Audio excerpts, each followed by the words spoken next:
Olá, seja muito bem-vindo ao Jornal da Record News. Esta edição também está ao vivo no nosso canal do YouTube e no Facebook da Record News. Vamos agora aos destaques desta quinta-feira. Desemprego no Brasil, mais de 3 milhões e 600 mil pessoas pediram o seguro-desemprego neste ano. A alta é de 14% em relação ao mesmo período do ano passado. Carlos Alberto Decotelli é o novo ministro da Educação. Ele assume o cargo de Abraham Weintraub, que pediu demissão na semana passada. Carlos é o terceiro ministro da Educação no governo Bolsonaro. O número de mortos pela Covid-19 chega a 54.971. Foram 1.141 vítimas nas últimas 24 horas. São mais de 1.200.000 pessoas diagnosticadas com o vírus no país.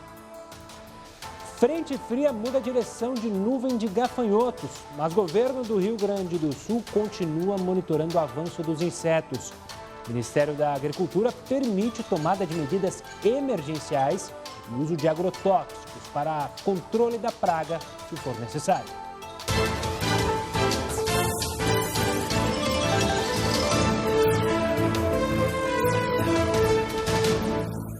E o presidente Jair Bolsonaro afirmou nesta quinta-feira, na live tradicional que ele faz nas redes sociais, que o auxílio emergencial será estendido.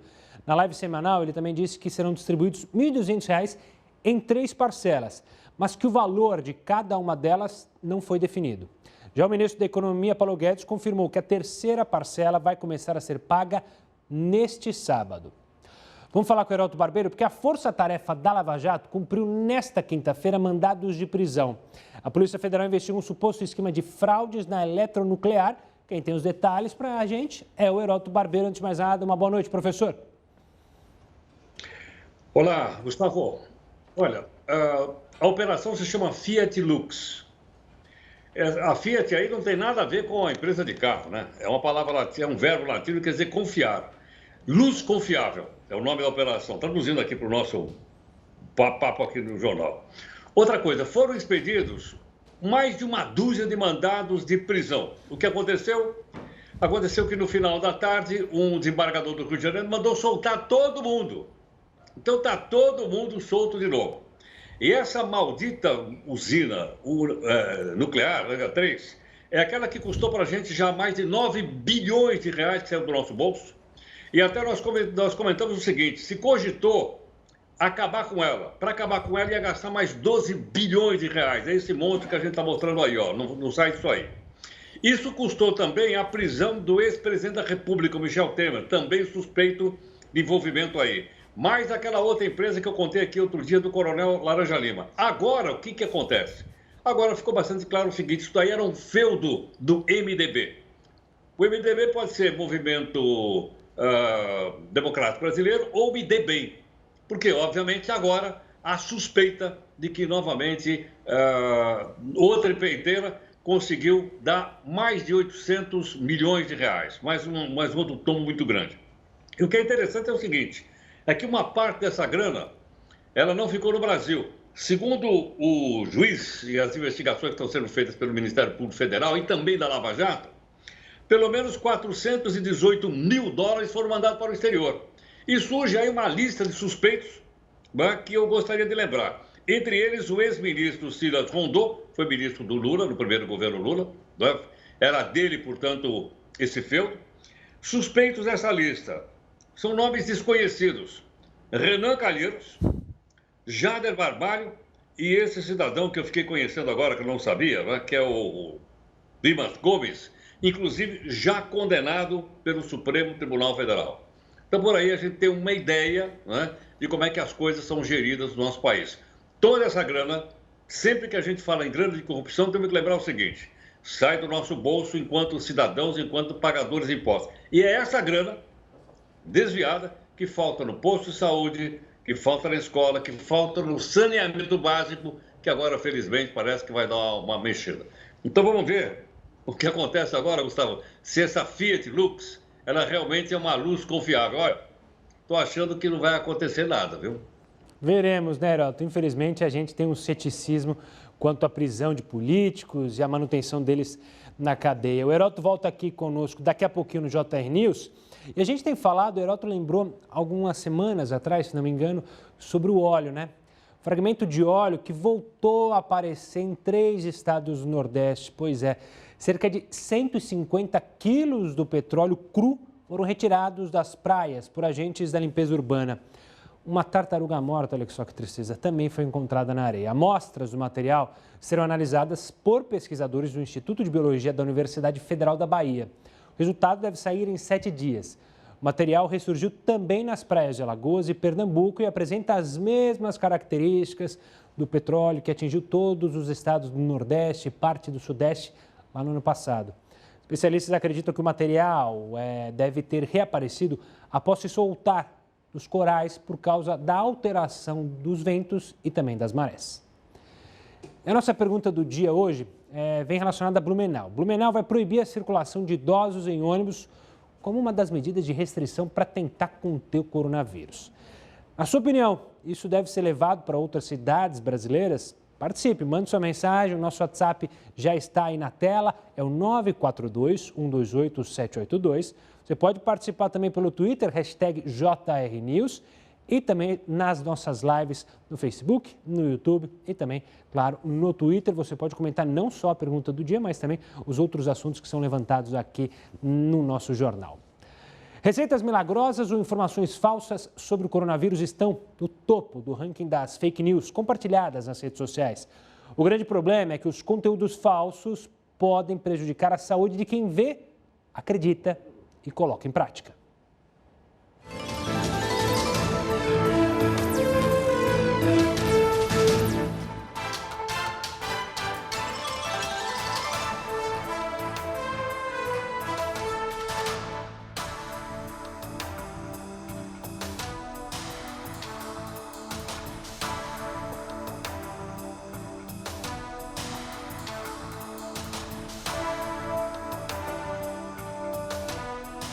Estamos no ar com a sua participação pelo Facebook, pelo WhatsApp, pelo Instagram, por sinal de fumaça, o que você quiser, a gente tenta conversar.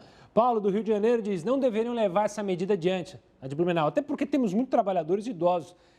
Eu sou um caso, tenho 60 anos e preciso trabalhar. Tá aí, Paulo, obrigado pela sua participação e pelo registro. A Cecília de São Paulo, capital. Acho que não, tem muitos idosos que precisam ir ao médico, andar atrás de auxílio emergencial, sem contar que muitos ainda trabalham. Obrigado pela participação, Cecília.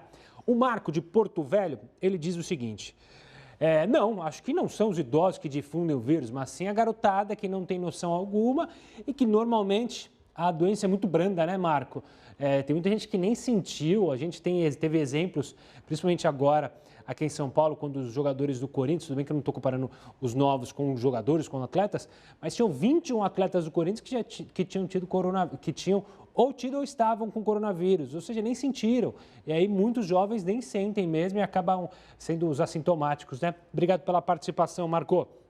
A Nilce de Natal diz: com certeza, acho que essa medida deve ser adotada em todo o território nacional. Aí uma voz distoante, é sempre legal a gente ter participações, vocês sintam-se à vontade, desde que com respeito, para dar a sua opinião aqui no Jornal da Record News. Carlos de Volta Redonda: não, o vírus é transmitido por quem está contaminado, independentemente da idade, ou seja, não se justifica bloquear o acesso de pessoas. O bloqueio tem muito mais uma questão da preocupação com esses idosos, porque, infelizmente, a letalidade da doença é muito maior com quem é mais velho, né? Obrigado pela participação, Carlos. Val, de São Paulo, capital, diz: sim, com certeza, isso ainda não é totalmente suficiente, mas ajuda, pelo menos na equipe, na opinião da Val. Vou dar uma passada no Face, mandando um abraço para a Aninha, que sempre manda o boa noite para a gente. A Adriana Petit, uma boa noite para você, ela também manda um abraço para toda a nossa equipe maravilhosa. A Lúcia Helena Rodrigues de Souza, boa noite. Pessoal, não esquece de mandar a cidade, que a gente comenta, fala da cidade, sempre legal saber aonde vocês estão mandando as mensagens, do Brasil, fora do país, sempre tem mensagem, bastante gente lá da África assiste a gente, de Portugal, então manda aí de onde vocês estão falando. Vídeo Maria do Nascimento concordando com a medida lá de Blumenau, a Ivânia Mena participando sempre aqui, dando uma boa noite, de Alagoas, a Janaína, ó, para você também, Janaína mandando um joinha, a Helena Simões manda um simpático senhor, mandando palminhas, um gif bem animadinho. Valeu, Helena. O Antônio José Loyola, falando de Fortaleza, mandando uma boa noite, assim como o Wilson da Silva. e a Sadi Souza, todo mundo que está acompanhando a gente na live. Um forte abraço. Daqui a pouco eu volto aqui na live, daqui a pouco eu volto na TV.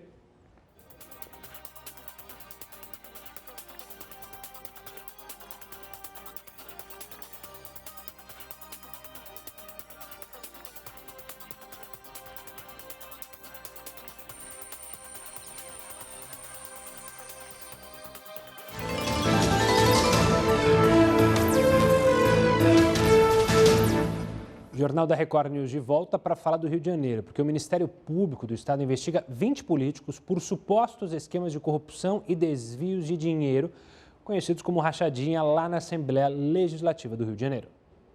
As investigações tiveram início em 2018, quando um relatório sobre movimentações suspeitas na Alerj entre 2016 e 2017 foram produzidos pelo antigo COAF, hoje Unidade de Inteligência Financeira. Segundo informações passadas pelo Ministério Público à BBC News Brasil, diligências para apurar irregularidades nos gabinetes dos 21 políticos vêm sendo realizadas sob sigilo. Por isso, nenhuma das investigações tinham se tornado públicas até o caso de Flávio Bolsonaro. Os promotores já conseguiram autorização judicial para quebra de sigilo bancário e fiscal de pelo menos 10 autoridades, além do filho do presidente. As investigações estão sendo feitas em duas frentes. 11 políticos que ainda têm mandato na Alerj têm seus procedimentos ocorrendo no âmbito do Grupo de Atribuição Originária Criminal da Procuradoria-Geral de Justiça. Outros 10, que são ex-deputados, estão sendo investigados pelo Grupo de Atuação Especializada no Combate à Corrupção.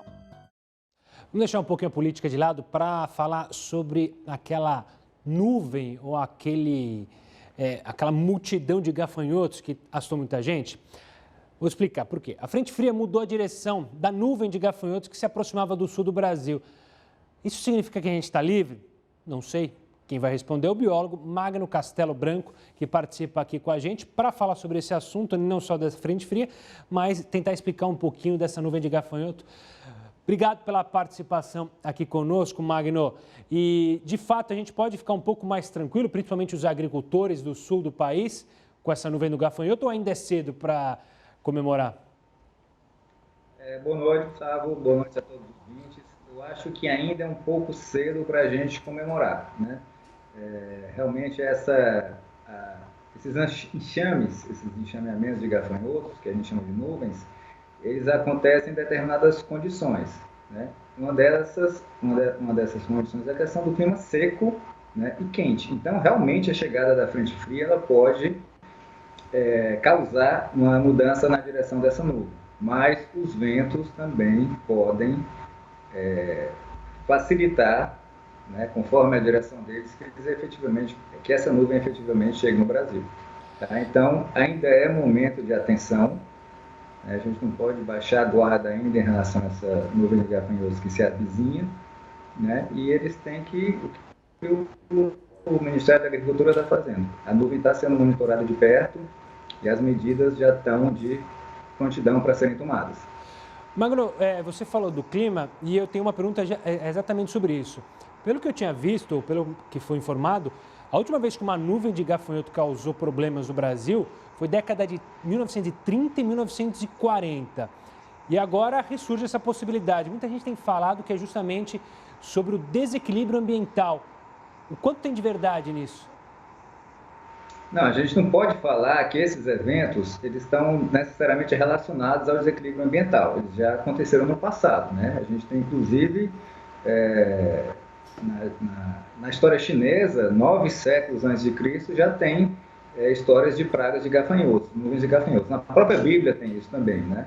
Então, a gente não pode pegar esse evento, essa nuvem isolada, né? Tudo bem que a última que chegou no Brasil é dos anos 40, 60, a gente não pode usar esse evento isolado para dizer que isso está sendo causado por um desequilíbrio ambiental. Claro, o desequilíbrio ambiental está presente na nossa civilização de maneira bem óbvia, mas a gente não pode efetivamente relacionar esse evento a essa questão do desequilíbrio ecológico que a gente está presenciando. Essas nuvens de gafanhotos, enxameamentos, eles precisam de condições bem específicas, né, para que a gente tenha essa situação que a gente está tendo agora. E essa situação, ela ocorre com pouca frequência aqui na América do Sul.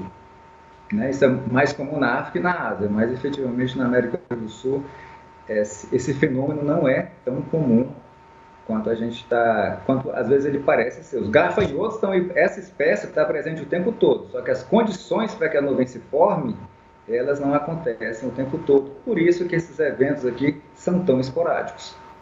E Magno, só para finalizar essa nossa conversa, você falou, né, o Ministério está acompanhando, os agricultores estão acompanhando, os governos estaduais, principalmente o governo do Rio Grande do Sul está acompanhando, mas qual que é a maneira de lidar caso elas venham ao Brasil?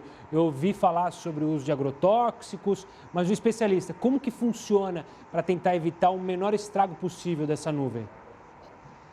Bom, como esses eventos são muito raros aqui na América do Sul, o ideal é que a gente consiga, de certa forma, preveni-los, né? Que a gente tenha um programa de monitoramento, né? Que quando aquelas condições ambientais ideais se formam para que uma nuvem possa acontecer, que a gente reaja localmente impedindo que aquele enxameamento se forme. A gente faria, nesse caso, uma aplicação local de pesticidas, de inseticidas específicos para esse tipo de inseto, tá?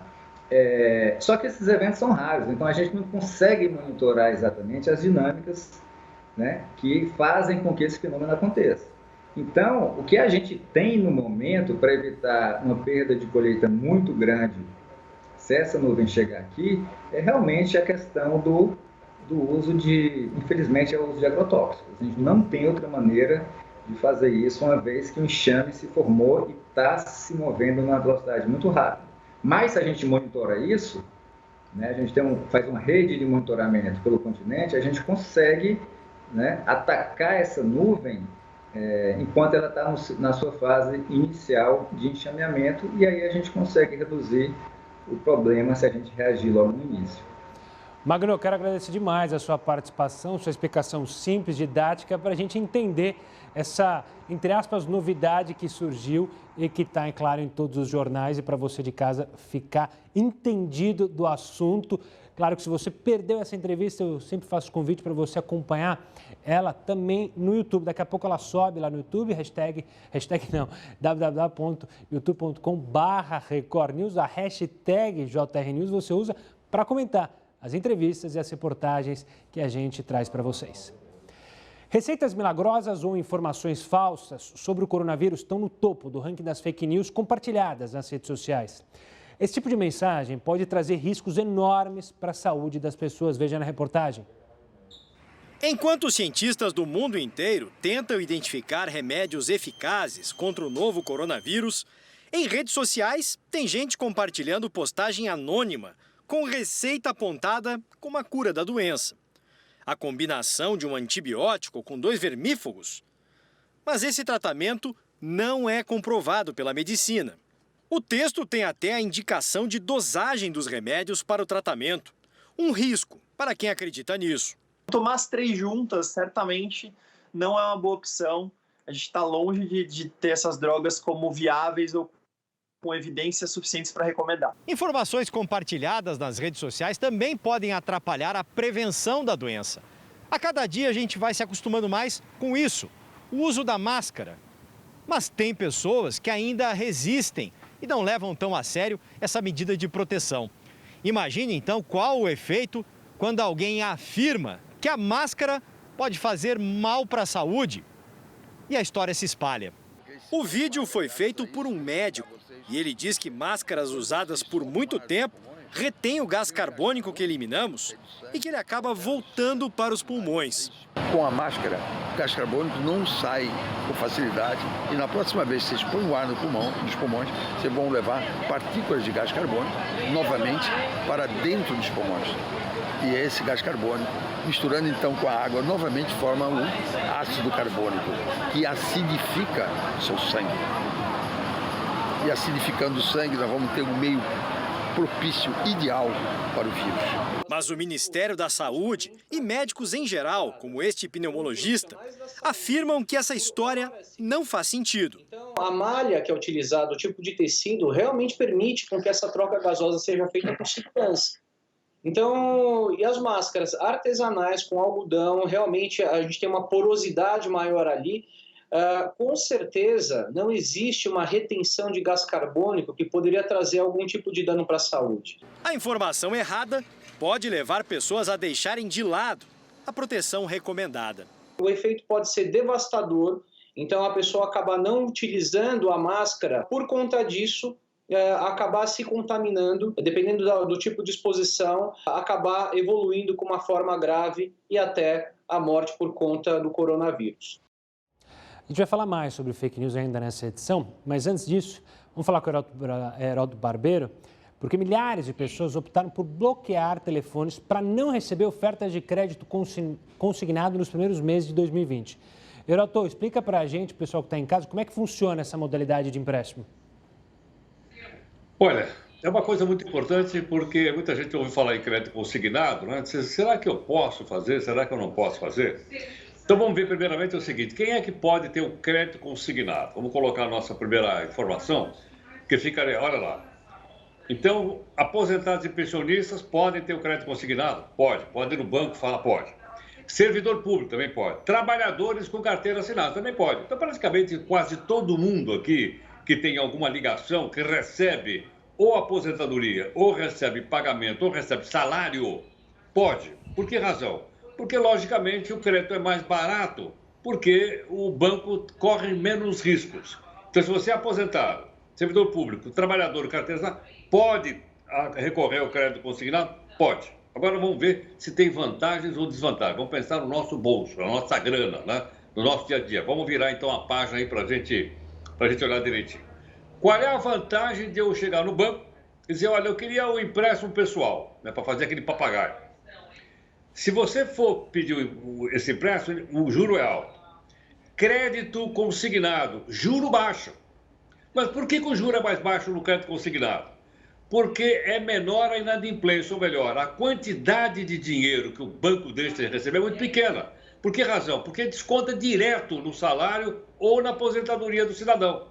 Por esse motivo, não é?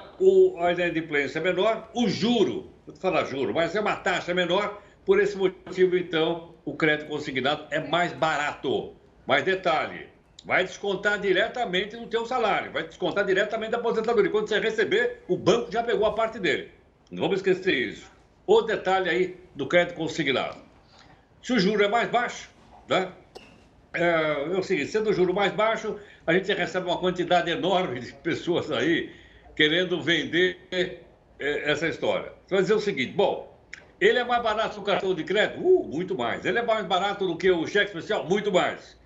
Então, essas são as ações de marketing que o pessoal manda uma quantidade muito grande. Aí eu olhei lá uma informação feita pela Febraban, dizendo o seguinte, mais de 530 mil pessoas responderam assim, não quero receber propaganda.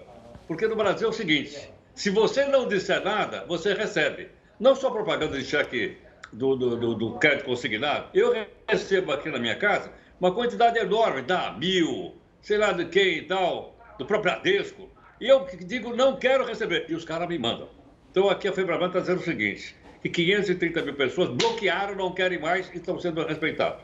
Pelo menos a gente tem então a forma assim de, como é que nós vamos dizer, de preservar as pessoas, em que pese, mais uma vez, quero lembrar, que o crédito consignado, se você precisa de dinheiro, ele é mais barato, ele é mais fácil e, consequentemente, você pode até tirar um crédito consignado para pagar uma dívida que você tenha no cartão de crédito ou mesmo no cheque especial. Então, Gustavo, acho que é por aí que vale a pena as pessoas avaliarem, né, a possibilidade, então, de se precisar de dinheiro, pegar o chamado crédito consignado. Deu para entender? Será ou não? Deu para entender perfeitamente. É uma boa possibilidade, uma boa solução para justamente nesse momento em que muita gente baixou, perdeu a renda, só está com uma renda lá em casa, ou pelo marido, ou pela mulher. Está aí o aviso do Heródoto, que volta ainda nessa edição do JR News. Agora a gente vai falar de um relatório divulgado pelo órgão responsável pela imigração em Portugal, que apontou que o número de brasileiros barrados no país cresceu no último ano.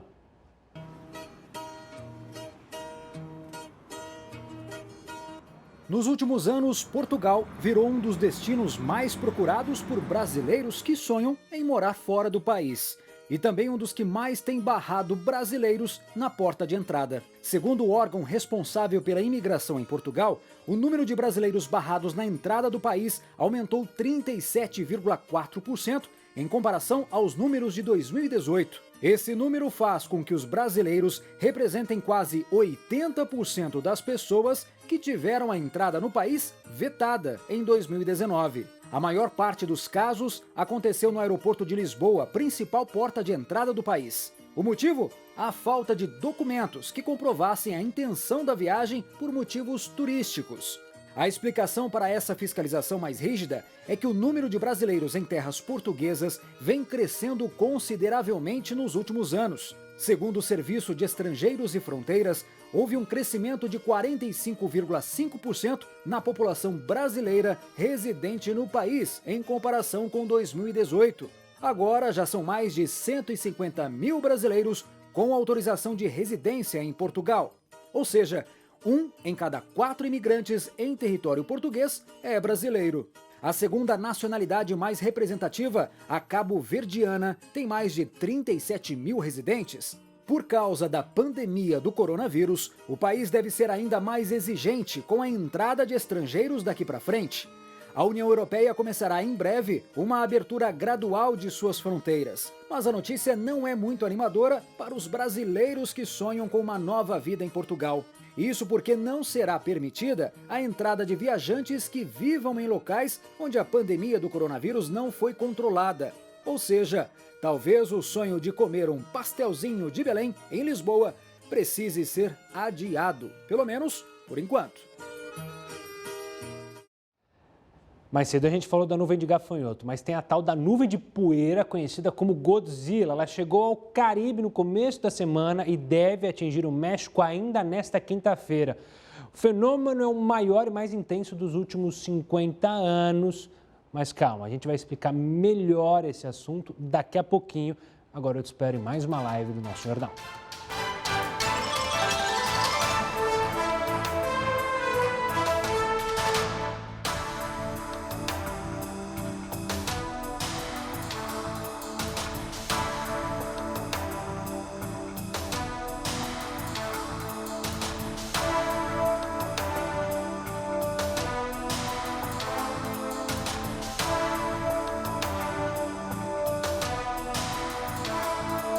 A gente está perguntando sobre o Blumenau, essa ideia de proibir idosos em ônibus. O que vocês acham? O Aloísio, de Pedra Dourada, Minas, diz: eu acho que essa deveria ser uma decisão do próprio idoso, até porque o risco é dele. Obrigado pela participação, Aloísio.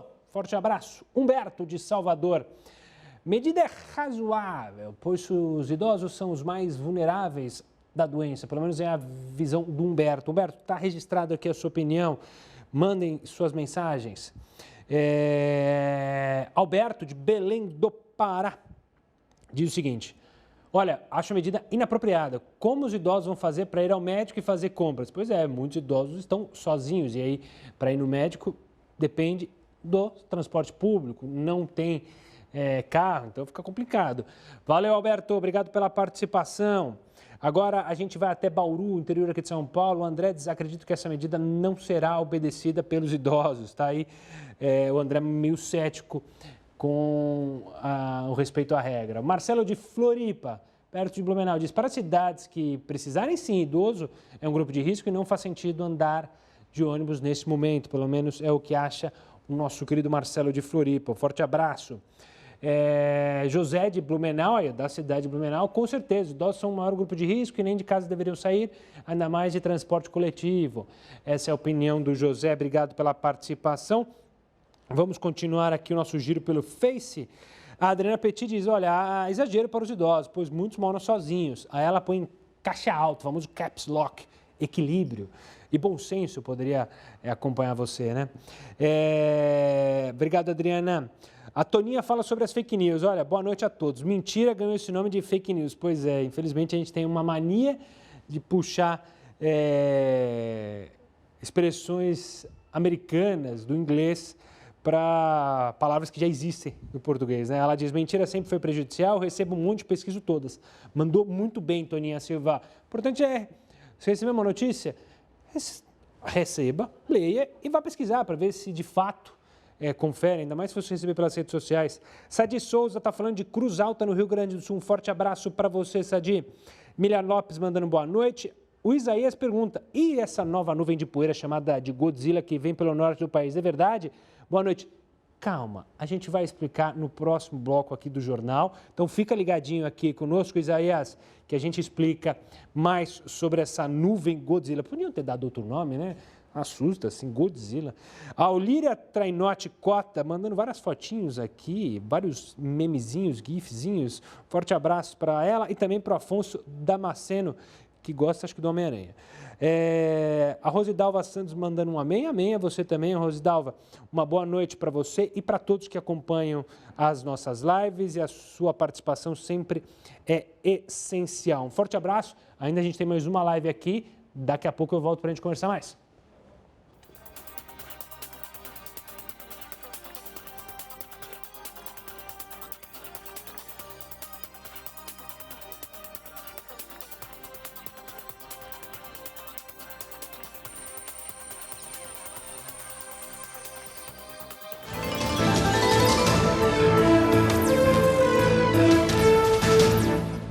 O Jornal da Record News está de volta para falar que o presidente Jair Bolsonaro definiu nesta quinta-feira o novo ministro da Educação. É mais um militar no primeiro escalão do governo. O nome do professor Carlos Alberto Decotelli foi anunciado pelo presidente Jair Bolsonaro nas redes sociais. Logo depois, ele conversou com a Record TV e se disse surpreso com a indicação. Eu estava dando aula ontem, eu sou professor da Fundação Getúlio Vargas, tive aula, vim e fiz hoje a reunião com ele. O novo ministro disse que a prioridade é o diálogo. Um melhor diálogo com as entidades representativas da educação, as universidades federais, os centros técnicos, melhor diálogo também com as entidades de classe, com SEDE, Undime, todos aqueles que querem fazer o melhor pela educação brasileira. Logo em seguida, afirmou que não tem ligação com a ala ideológica do governo, como os ex-ministros da pasta, Abraham Weintraub e Ricardo Vélez. Não houve nenhuma demanda, nenhuma fala sobre questão ideológica, até porque eu não tenho nenhuma competência ideológica. A minha formação é a área de gestão e finanças. Meus livros são na área de gestão financeira da editora Fundação Getúlio Vargas. Então o presidente falou, olha, aplique a ciência, aplique a integração para podermos entregar a melhor política pública para a educação do Brasil. Decotelli é oficial da Reserva da Marinha e participou das discussões sobre a pasta ainda no governo de transição. Foi presidente do Fundo Nacional de Desenvolvimento da Educação, o FNDE, e deixou o cargo em agosto do ano passado. A troca no comando do Ministério da Educação é mais um indicativo do novo tom adotado pelo governo Jair Bolsonaro na relação com os outros poderes.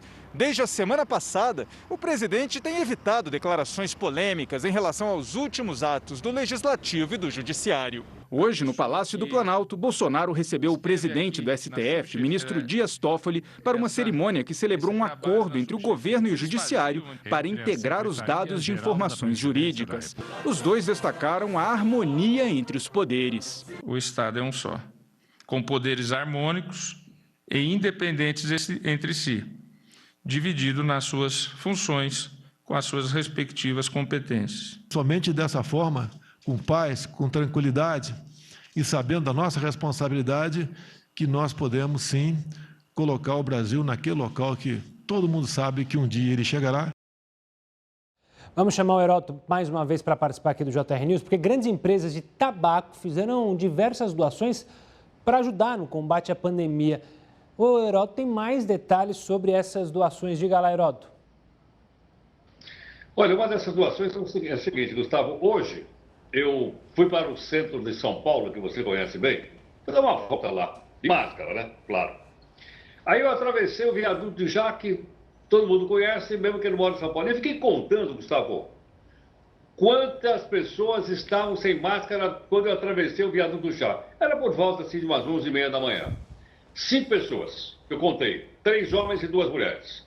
Mas eu percebi que essas pessoas também, elas não podiam estar de máscara, elas estavam fumando. E aí o que acontece? As empresas produtoras de cigarro no mundo todo, de tabaco, essas empresas, logicamente, elas não assumem responsabilidade por problemas de pulmão. E você sabe que essa epidemia mexe muito com o pulmão. Então, o que eles fazem? Um processo de marketing muito interessante que eu vi no site da Fiocruz. Vamos lá, então, ver aqui o que eles fazem para continuar vendendo cigarro e manter a marca em projeção. Vou mostrar o nosso primeiro telão, então, né, para que a gente possa ver. Vamos lá. As duas maiores empresas de cigarro do mundo. Uma é a Philip Morris, que todo mundo conhece, e a outra é a American, em inglês se diz Tobacco, American Tobacco, que no Brasil se chama Souza Cruz, e não é nem do seu Souza, nem do seu Cruz, né? É uma empresa global. Então são as duas maiores. Bom, o que eles fazem para manter a marca? Olha, a gente é do bem e tal, mesmo na respiratória. Vamos mudar então a nossa...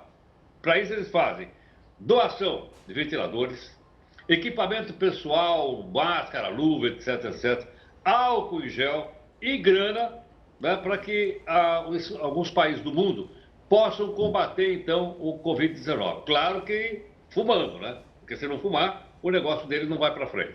Aí você diz, mas escuta, que países são esses? Eu listei aqui, baseado nessa publicação feita pelo Fiocruz. Vou mostrar agora o seguinte. Vamos lá. Marketing das empresas de cigarro no Brasil. Eu selecionei alguns.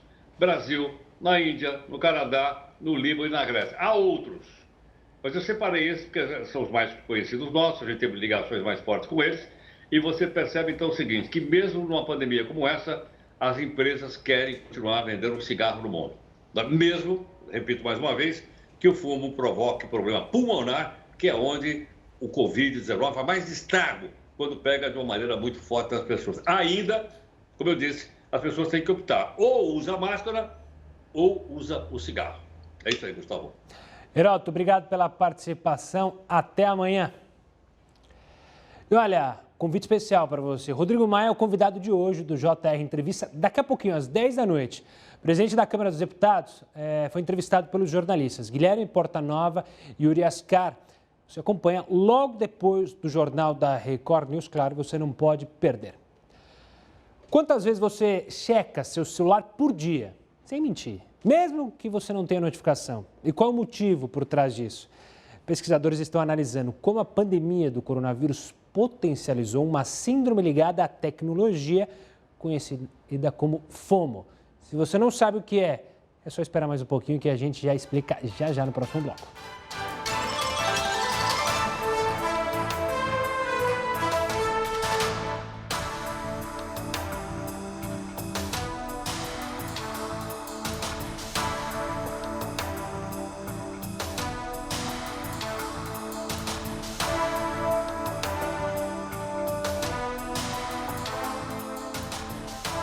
Estamos no ar para a última participação pela internet hoje e pelas redes sociais. O Otoniel de Curitiba diz que se saírem apenas os idosos para o que é necessário, usarem as máscaras para proteção, acho que não há necessidade de proibir. Valeu, Otoniel, obrigado pela participação.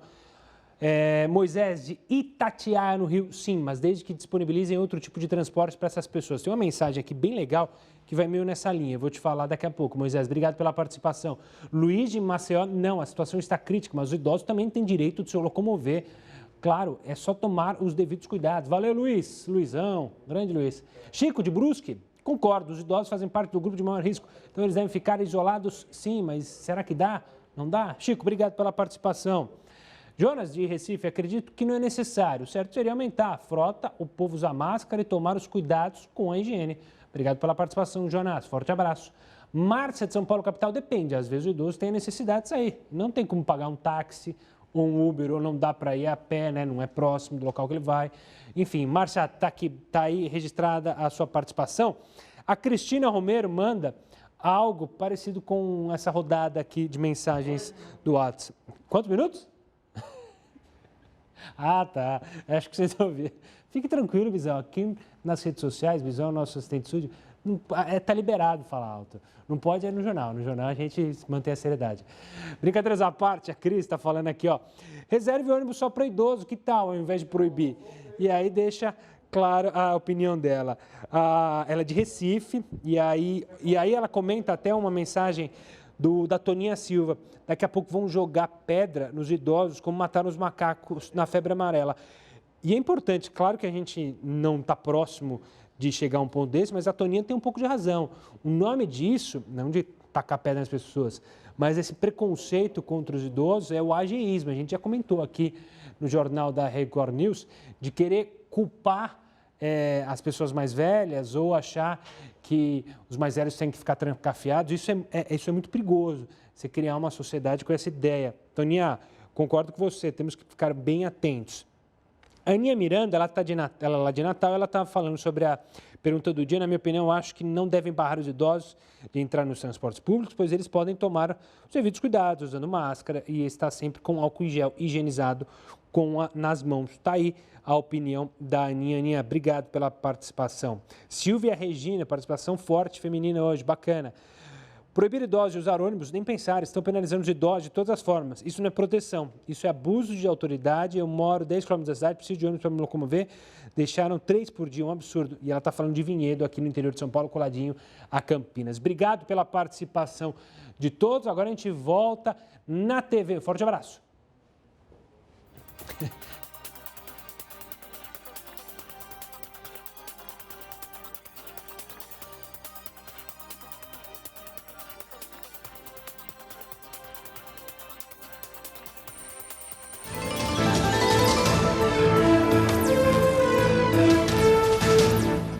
Estamos de volta para falar do tal Godzilla, que é a nuvem de poeira conhecida então com esse simpático nome. Ela chegou ao Caribe no começo da semana e deve atingir o México ainda nesta quinta-feira. Veja na reportagem.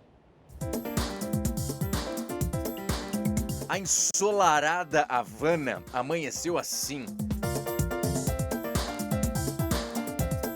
A nuvem de poeira apelidada de Godzilla atingiu o Caribe no começo da semana e deve chegar no México ainda nesta quinta-feira e aos Estados Unidos no final de semana.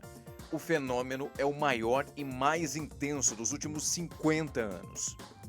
Apesar do susto que pode causar, essa massa de ar, cuja o verdadeiro nome é camada de ar saariana, é arrastada todos os anos do deserto do Saara para o Atlântico Norte. Esse caminho percorrido por ela costuma ocorrer entre o final da primavera e o início do outono no hemisfério norte. O pico geralmente é atingido entre os meses de junho e agosto. A camada de ar pode chegar a ter 5 quilômetros de espessura. Em 2020, no entanto, essa concentração de partículas de poeira está mais alta. Com isso, a qualidade do ar é prejudicada. Em Cuba, por exemplo, as autoridades recomendaram que as pessoas com problemas respiratórios evitassem sair de casa. O contato com essa poeira pode gerar reações inflamatórias e agravar os sintomas de sinusite e congestão nasal, o que é ainda mais preocupante em meio a uma pandemia como o coronavírus. Apesar desses efeitos na saúde, o movimento da nuvem é fundamental para o planeta. O calor dessa camada estabiliza a atmosfera e a poeira é capaz de absorver a luz solar, o que vai regular a temperatura da Terra.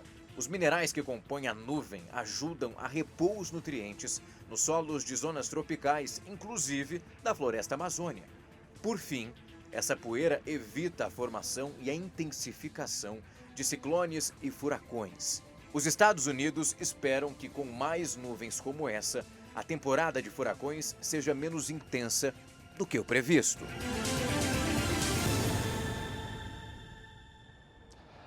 Vamos voltar a falar de fake news, porque o Senado adiou a votação do projeto de lei que visa combater a disseminação de fake news nas redes sociais. Para explicar o que traz esse projeto e por que ele gerou tanta polêmica, eu vou conversar com Álvaro Gonzaga, professor do curso de Direito da PUC. Professor, obrigado pela participação aqui conosco. Uma das grandes polêmicas desse projeto foi retirada hoje na apresentação do texto lá no Senado, que era obrigar as redes sociais a pedirem documentos das pessoas para elas terem ali as suas contas. E isso está fora, isso era uma grande polêmica, né, professor? Olá, Gustavo. Olá a todas e a todos que nos acompanham aqui na Record News. É um prazer muito grande poder falar com todos aqui. E, de fato, isso era uma questão que preocupava muitos dos parlamentares, que, inclusive, tinham a preocupação com aquelas pessoas que disseminam notícias falsas. Então, a verificação da documentação era um dos elementos desse projeto de lei 2630 de 2020, que exigia o quê? Que o sujeito, quando quer fazer uma conta, quando quer cadastrar o seu celular no WhatsApp, além de ter um número de telefone ativo, ele precisa também juntar o seu documento. E sendo estrangeiro, porque também existem algumas pessoas que cadastram e são estrangeiras, tem que juntar o documento, o passaporte, para poder mostrar isso. E caindo isso, gera um conforto também para alguns grupos que são contrários, inclusive, a uma lei que regule a questão da fake news.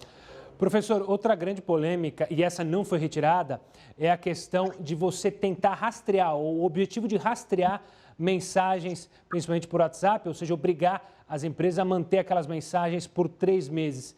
Isso, de fato, você acha que vai seguir adiante? É possível fazer? Haverá mais discussões? Claro, começou no Senado, vai para a Câmara, mas isso é algo crível de se acreditar? É possível acreditar nisso, uma vez que quando você sai às ruas, existem câmeras de segurança que verificam por onde você andou. Essas câmeras de segurança, elas têm as suas imagens por um determinado período.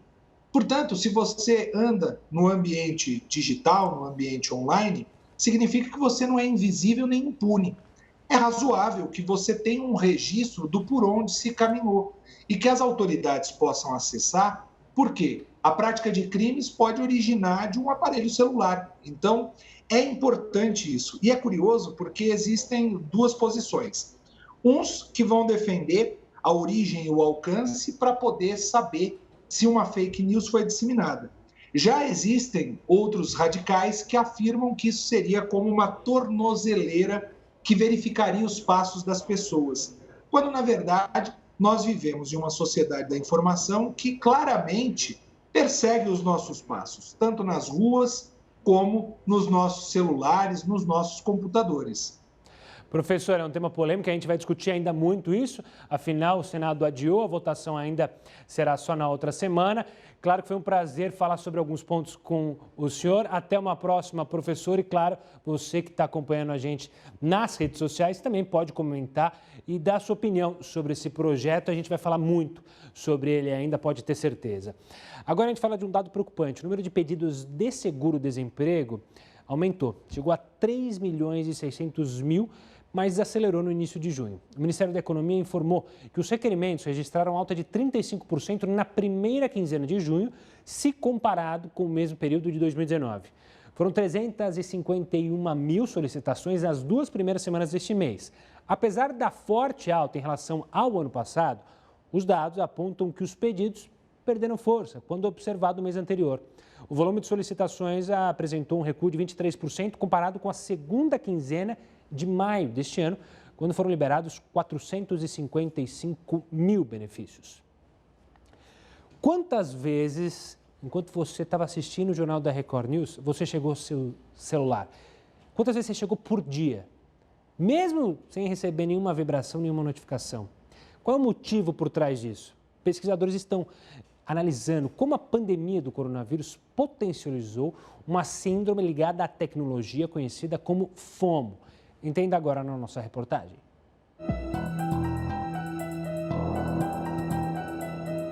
Uma síndrome conhecida como FOMO, Fear of Missing Out, ou medo de estar perdendo algo, pode explicar essa necessidade de estar por dentro de tudo que acontece. Uma pesquisa que está sendo desenvolvida nos Estados Unidos procura entender como a pandemia do coronavírus potencializou esse medo de perder oportunidades e sentir que as outras pessoas estão vivendo mais e melhor do que você, mesmo em meio ao isolamento social.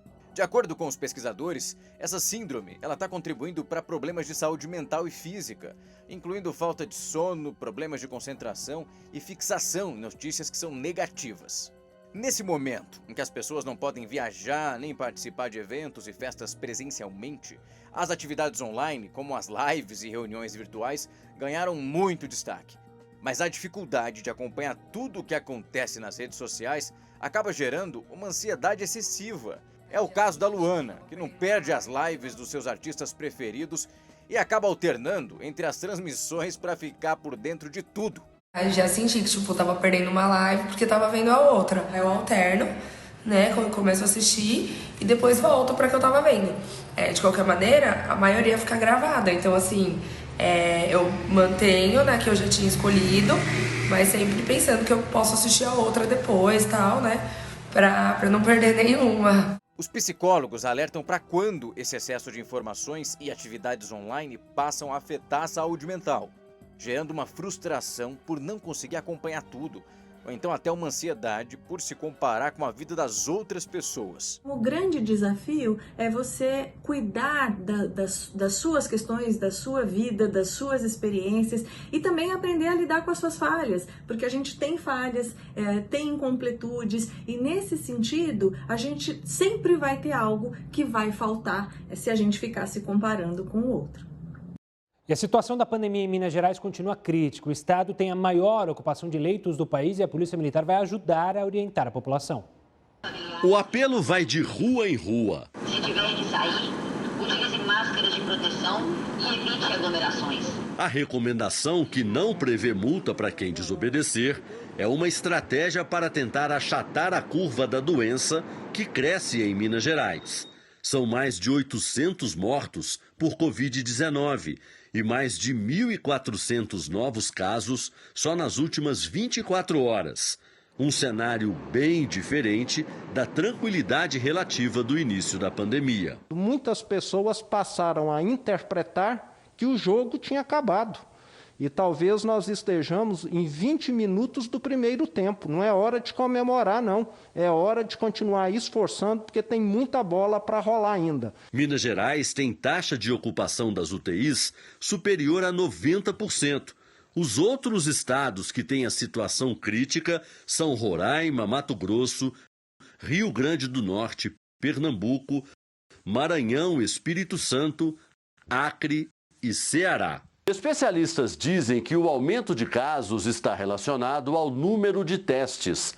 Sem examinar a população para isolar e tratar os infectados, o vírus se espalha muito mais rápido. E Minas é o segundo estado que menos faz testes para diagnosticar o coronavírus. Só perde para o Mato Grosso. Não é simplesmente sair testando, né? Nós precisamos testar a população e passar orientações para essas pessoas que eventualmente sejam diagnosticadas como positivas.